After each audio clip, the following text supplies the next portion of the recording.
पाकिस्तान समेत दुनिया भर में देखने और सुनने वालों को अस्सलाम वालेकुम। मैं हूं अनवार अब्बासी, तर्जमान पाकिस्तान में।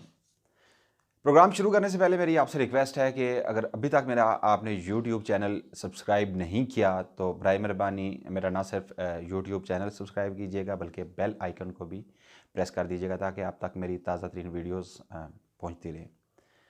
आज के प्रोग्राम में हम बात करेंगे कि कोरोना वायरस की वजह से जहां पूरी दुनिया में एक खौफ का आलम है, लोग घरों में महसूर होकर रह गए हैं, तो दूसरी तरफ एक खुशगवार हैरत भी हो रही है। मैं चूँकि हेल्थ बीट रिपोर्टर हूँ, मुख्तलिफ हॉस्पिटल्स में जाना होता है और बिलखसूस अगर पिम्स अस्पताल की बात की जाए जो वफाकी दारुल-हुकूमत का सबसे बड़ा अस्पताल है, अगर उसकी बात की जाए तो वहाँ पे रोज़ाना 7 से 8 हज़ार अफराद ओपीडी में आते हैं जो मुख्तलिफ बीमारियों का शिकार होते हैं, इलाज के लिए आते हैं। इसके अलावा तकरीबन 3 से 4 हज़ार की जो इमरजेंसी होती हैं, वहाँ पे इमरजेंसी में भी ऐसे पेशेंट्स आते हैं। यूँ रोज़ाना की बुनियाद पे 12 से 13 हज़ार जो पेशेंट्स हैं सिर्फ पिम्स अस्पताल में आते हैं। इसके अलावा सीडीए और पॉली क्लिनिक और दीगर जो अस्पताल हैं उसमें वो अलग बात है। लेकिन मुझे खुशगवार हैरत इस बात पे हुई कि जब से कोरोना की वबा फैली है, हमने देखा कि पिम्स जैसा अस्पताल बिल्कुल सुनसान दिखाई देता है। वहाँ पर ओपीडी सर्विसेज तो वैसे भी बंद है, लेकिन इसके बावजूद इमरजेंसी में भी कोई पेशेंट वहाँ पे नहीं होता। इसके अलावा सबसे बढ़कर कि कार्डियक की जो इमरजेंसी है वहाँ भी बिल्कुल सुनसानी हमें दिखाई दे रही होती है, वहाँ पे पेशेंट्स नहीं होते। अगर 8 से 10 हज़ार पेशेंट जो रोज़ाना ओपीडी में आते हैं मुख्तलिफ बीमारियों में, क्या वो बीमारियाँ ख़त्म हो गई हैं?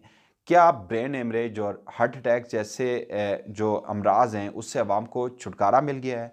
क्या दीगर जो मुज़ी बीमारियां हैं जिनकी कहा जाता है कि संगीन किस्म की बीमारियां हैं, क्या वो ख़त्म हो गई हैं?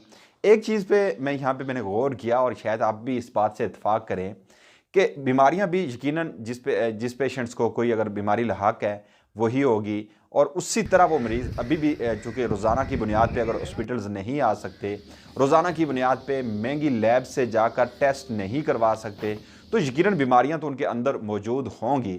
लेकिन अस्पतालों में चाहे निजी अस्पताल हैं या सरकारी अस्पताल हैं या निजी लैब्स हैं या सरकारी लैब्स हैं, वहाँ पे एक लंबी लाइनें हम नहीं देख रहे। इसका मतलब ये हुआ कि जो डॉक्टर्स डायग्नोस करते हैं जो मुख्तलिफ़ किस्म की बीमारियां और मुख्तलिफ़ किस्म के जो टेस्ट जो मुख्तलिफ़ किस्म की महंगी लैब से जाके करवाने होते हैं, यकीनन आप सब जानते हैं कि उसके एक रेफरेंस होता है। मुख्तलिफ़ लैब से अगर जाके आप टेस्ट करवाने जाएंगे तो वो आपसे रेफरेंस लेंगे कि कौन से हॉस्पिटल से आपने चेक करवाया, किस डॉक्टर ने आपको ये जो टेस्ट है वो सजेस्ट किया है।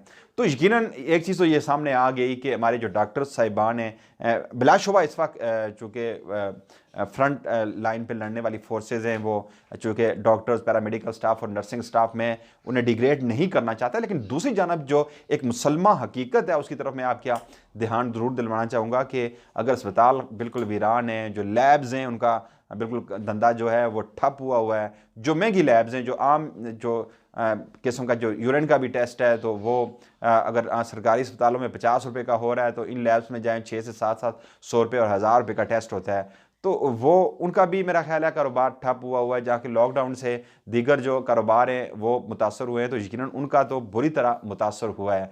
लेकिन एक बात यहाँ पे सामने आई है कि जिस तरह मुख्तलिफ़ किस्म के हमारे डॉक्टर साहिबान जो जिस तरह के नुस्खे तजवीज़ करते हैं, मुख्तलिफ़ किस्म के टेस्ट जो तजवीज़ करते हैं और पेशेंट को जो पेशेंट आता है उसे इस कदर खौफ में मुब्तला कर देते हैं कि उसे मजबूरन जाकर मुख्तलिफ जो लैब जो उसे जिसकी सजेशन दी जाती है वहाँ से जाके वो टेस्ट कराने पर मजबूर हो जाते हैं। और दूसरा यहाँ पे लॉकडाउन की वजह से या कोरोना वायरस की वजह से हमने देखा कि जो मारूफ और मसरूफ़ 3 शाहराएँ हैं वहाँ पर वो रश हमें दिखाई नहीं देता। तो यूँ एक्सीडेंट्स की भी जो रेशो है वो कम हो गई है। अब मुख्तलिफ अस्पतालों की अगर इमरजेंसीज़ में आप चले जाएँ तो वहाँ पे एक्सीडेंट के पेशेंट्स हमें कोई भी दिखाई नहीं देता। इसके अलावा जो चोरी डकैती की वारदातों में भी नुमायाँ कमी देखने में आई है। अगर क्राइम रेट देखा जाए वफाकी दारुल-हुकूमत का, रावलपिंडी का, दीगर इलाकों का, तो उसमें नुमायाँ कमी देखने में आई है।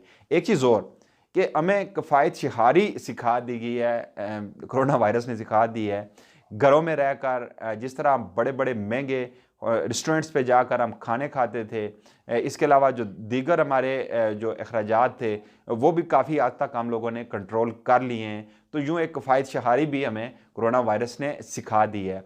तो ये जहाँ पे कोरोना की वजह से एक खौफ, यहाँ पे खौफ का शिकार हुई पूरी कौम, पूरी दुनिया में अवाम, तो वहाँ पे बहुत सारी चीज़ें हमें सीखने को भी मिली और बहुत सारी चीज़ों की एक्सरसाइज करने को हमें मिली है और बहुत सारी चीज़ें हमारे सामने आ गई हैं। अगर एक माह से तो मुसलसल पाकिस्तान में भी लॉकडाउन जारी है। अगर एक माह में जो संगीन बीमारियां जैसे डॉक्टर्स के मुताबिक जो बताई जाती हैं, अगर एक अच्छा खासा सेहतमंद शख्स भी किसी डॉक्टर के पास के प्राइवेट क्लिनिक पे चला जाए तो यकीनन उसे जो टेस्ट जो उसकी सजेशन दी जाती है, जो सजेस्ट किए जाते हैं, तो वो हज़ारों रुपए के होते हैं। यूँ आज वो पेशेंट्स भी हैं, उन लोगों को बीमारियां भी लाक हैं, लेकिन एक माह से जो निजी उस क्लिनिक्स में या निजी लैब से जाकर जिन लोगों ने टेस्ट नहीं करवाए लेकिन वो ज़िंदा हैं। क्या मैं एक चीज़ और भी यहाँ पे मैं ज़िक्र करूँगा कि हैरत अंगेज़ तौर पे हमें वो अमवात भी उस तरह की हमें नज़र नहीं आ रही। यूँ एक सादगी, किफ़ायत शहारी हमें कोरोना ने सिखा दी है, हमें जीने का एक ढंग सिखा दिया है।